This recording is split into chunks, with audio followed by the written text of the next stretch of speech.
I'd like to welcome you all to the first video edition of my weekly column here on BD Outdoors. We've been looking for ways to update and change our media, and one of the ideas we had was to do videos instead of written columns for everything. So this going forward, my weekly column will be in the form of a video, which will allow me to introduce new, more dynamic stuff and actually make a better product. And like I said, this is the first, so I'm planning to improve on this, and I've got some ideas and things like that, so please bear with me as I progress here.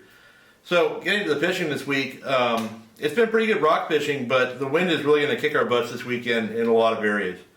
Hardest hits could be the Channel Islands. They're calling for 10 to 15 to 20 knots even on Saturday at Rosa and Santa Cruz, and that's going to be building overnight to 15 to 30 on Sunday. San Nick is about the same. I don't think it's going to be fishable on Sunday, maybe on Saturday, but it's going to be really touch and go. Clemente, the same thing. They're calling for 15 knots at Clemente all day Saturday, and by Sunday it's probably going to be 25 knots, even at Cat. So it's going to be a pretty windy weekend. The good news is along the beach we've got great weather throughout the weekend, and it's going to give a big swell probably from all the wind on the outside, but other than that it should be pretty fishable. So as I mentioned, the fishing at the Channel Islands has been really good for rockfish. They've been fishing the coast as much as they've been running the islands depending on weather lately, but they're doing well in both areas. If you're fishing along the beach, you got to fish a little deeper probably than if you're fishing at Rose or Miguel, where you can keep on fishing shallower. But that place is not going to be private boat friendly here for the next few days at least, so I wouldn't even worry about it. You know, the same thing at Nick. There's been good rockfish in there. There's been a few yellows, but mostly rockfish, and it looks, you know, I've been watching the reports from the sport boats going out there, and it looks like the average grade of the rockfish seems a little bit smaller this year.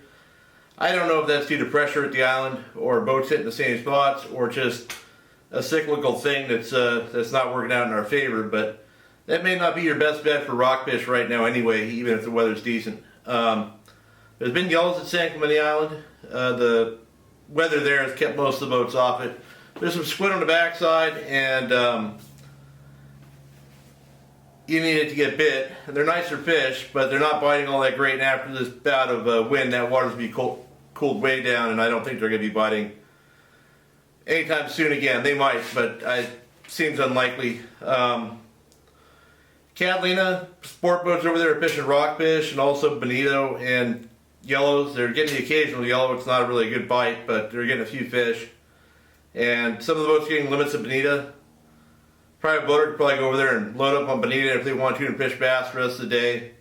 Maybe have a shot at yellow. I don't think there's a lot of volume there though. But yeah, the rock fishing at Catalina is always just so-so. You get a lot of junk, and you usually have to fish pretty deep. So you know, if you want to take your own boat out and fish rockfish, I'd probably hold off a week and run up to Rosa or even go to Clemente and fish it there where you get a better grade of rockfish. The coast sucks right now for rockfish as usual in most areas. I fished Saturday.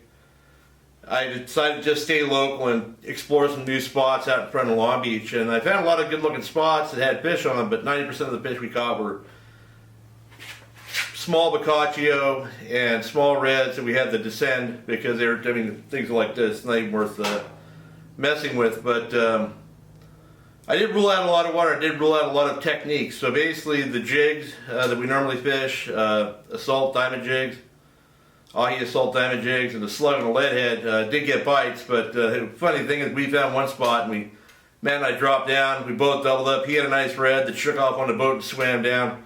I had an 8 or 9 pound lingcod that was snagged in the side of the head. When he went to gap it, the thing came off. We lost the only 2 fish we would have kept during the day. We had one other big ling on for a second on a slug, and that was about it. But I mean, it was just horrible, tough fish and not even worth it. If I go this weekend, I'm probably just going to go crank the pipe for bass or do something like that. But one of the other things we have to deal with right now is the full moon, which is probably going to make for tough bass fishing over the weekend.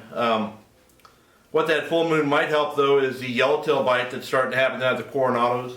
Both are seeing fish down there now and actually getting bit pretty consistently. Seeing fish, they're not really, they've only been on a few trips, but they've seen fish just about every trip, and they've had you know, a handful. I think the San Diego had 3 and the Liberty might have had 8 or 10 the other day. Those fish should stick around and continue to get better here as we roll into spring. And there's also some, I don't want to tread on Tony's area here, but there's also some bluefin and yellowtail on the kelp patties down south. Mostly small yellows. There's some bluefin that are seeing a lot more than they're catching, but they caught the first one on a sport boat of the year, like a 150 pounder, over the weekend. And I think once we get some more boats looking out there, there'll probably be more fish caught. We do have the full moon, which would be a great time to go out there, but it is going to be a bit breezy out there.